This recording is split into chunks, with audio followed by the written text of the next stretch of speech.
Our house was the house of mourning. My father's health was deeply shaken by the horror of the recent events. Elizabeth was sad and desponding. She no longer took delight in her ordinary occupations. All pleasure seemed to her sacrilege toward the dead. Eternal woe and tears she then thought was the just tribute she should pay to innocence so blasted and destroyed. She was no longer that happy creature who in earlier youth wandered with me, on the banks of the lake, and talked with ecstasy of our future prospects. The first of those sorrows which are sent to wean us from the earth had visited her, and its dimming influence quenched her dearest smiles. "When I reflect, my dear cousin," said she, "on the miserable death of Justine Moritz, I no longer see the world and its works as they before appeared to me. Before, I looked upon the accounts of vice and injustice that I read in books, or heard from others as tales of ancient days or imaginary evils. At least they were remote and more familiar to reason than to the imagination. But now misery has come home, and men appear to me as monsters thirsting for each other's blood. Yet I am certainly unjust.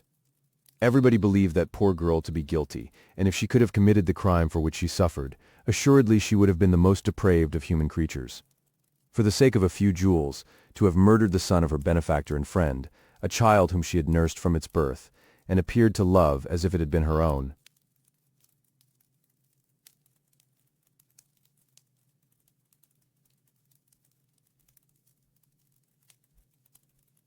I could not consent to the death of any human being, but certainly I should have thought such a creature unfit to remain in the society of men.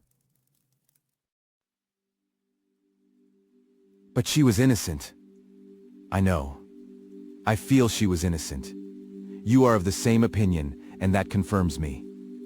Alas, Victor, when falsehood can look so like the truth, who can assure themselves of certain happiness?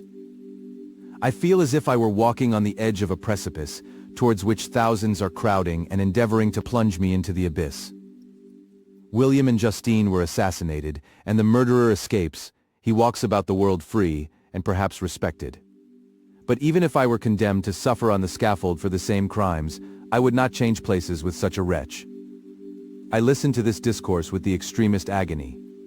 I, not in deed, but in effect, was the true murderer. Elizabeth read my anguish in my countenance, and kindly taking my hand, said, "My dearest friend, you must calm yourself.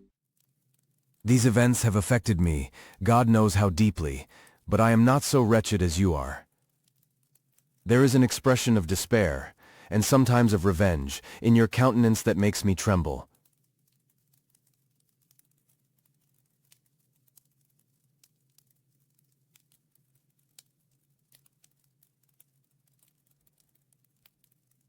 Dear Victor, banish these dark passions.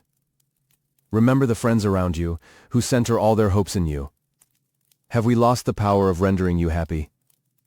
Ah, while we love, while we are true to each other, here in this land of peace and beauty, your native country, we may reap every tranquil blessing. What can disturb our peace?